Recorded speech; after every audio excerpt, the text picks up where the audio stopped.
You're watching The Fan Sports Show, sponsored by Safe Auto. Check out Caitlin Lamb right here. She is a senior at Little Elm High School. Came out here to see Cole Beasley, meet him. Caitlin is a cheerleader and a power lifter, class of 2013. High five, Caitlin. Show off your patches here. I know Cole's proud of you. Little Elm's in the house. Show off the back of the jacket. Isn't this cool? That's sweet. Oh, very cool. She was in 7th grade when you graduated. That's Little Elm coming out to represent. It seems so long ago. So long ago, but it was just like yesterday. Right. Thank you, Caitlin. Caitlin and her mother came all the way from Little Elm to check out Cole. I mean, you still get a lot of support, though, and that's what's so unique about playing for the Dallas Cowboys and being from the area. I mean, there's a real large group of people who are supporting you and supporting your success. Yeah, that's just because I haven't messed up too badly yet. You're a smart young man. Now, I'll tell you, honestly, if my grandfather were alive, you were living the dream that he had for me. He went to SMU, wanted me to go to SMU and play football. Couldn't do that. You're playing for the Dallas Cowboys. That's what he would have loved for me. But you're doing it. I mean, do you ever have those moments where you're like, wow, I'm doing every kid's dream? Not yet. Really don't have much time to think about all that stuff because, I mean, we're in the season, so busy and have a lot of things to do, but not really. It hasn't really set in yet. Were the Cowboys your team growing up as a child? Be honest. Not really. Who did you root for? I was actually a Patriots fan. Mainly just Wes Welker. Okay. And I like Tom Brady a lot too. Sure. I liked the Patriots before he got there. I was a Randy Moss fan when I was real little. So I always followed Randy Moss, and he went to the Raiders. I had to like the Raiders for a little bit. So I wasn't really a fan of the team. I was just a fan of the players. A fan of the man. Right. Okay, well, I'm a fan of this game we're getting ready to play next. It's over-under. It's very simple. You've done this before. We're going to set a line. You tell me if it's going to be over or under. You ready? Right. I think he went to SMU. What'd you study? Sociology.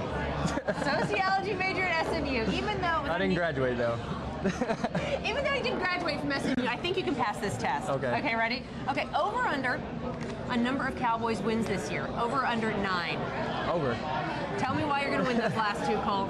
Well, I mean, the past few games we've been on a roll, and some of them have been pretty ugly, but we've found a way to win, and that's the most important thing in the NFL is finding ways to win. And what's unique about the way you guys are playing, in my opinion, is that in the past couple of years, you've found ways to lose close games. Right. The past couple of weeks has been proven. You found ways to win close Yeah, we're games. starting to get rolling. Over under on the number of touchdowns for you this year. Now, I should say, you don't have any, so we're going to 0.5. Right. You going to find the end zone? Is this counting the playoffs? Oh, smart young man. Sure, we can count the postseason, right? Yes, postseason. Yeah. I'm gonna say over. How many are you gonna go with? Give me a number. I'll call Tony Romo right now. Seriously, it'll probably be under though. I'll change my answer to under. You can reserve the right to change that answer. Yeah. No problem there. Okay, number of passing yards Drew Brees will have on Sunday. He averages about 310 yards a game. Over under 300. I'm gonna say under. I have a lot of faith in our defense, and we just actually signed my roommate from SMU, Sterling Moore, and that's a big addition. So I feel like I trust in our secondary to get the job done in our pass rush to get to him. You're ponying up in Valley Ranch. Oh, yeah. And finally, at SMU, you played in the Hawaii Bowl, the Armed Forces Bowl, and in 2009 you went to the Hawaii Bowl and won. That was a huge experience for SMU because it had been so long since the school had had any bowl season success. What was that like? I don't think any of the players from that team will forget that moment when we won that bowl game. It was the first one in 25 years. I mean, we came out there and we played a great game, and not only, I mean, it was against all odds because I think it was 94% of America picked us to lose. So, and then it was a great time. Coach Jones is really good about letting the players have some fun while we're there.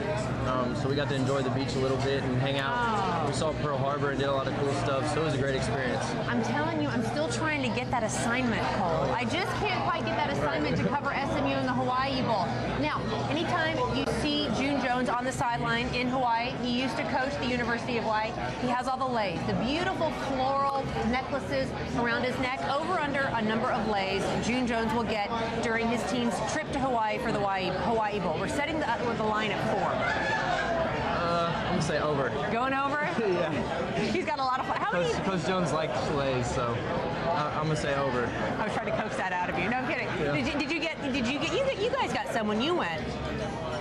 We probably did. I don't remember if we got laid or not. I think maybe at least once we got laid.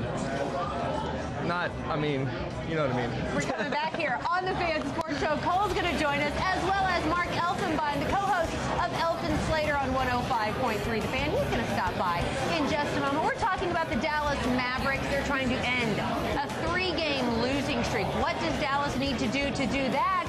And who's seeing a familiar face tonight? We've got all that when we come back live from Quaker Steak and Lube here on the Fan Sports Show.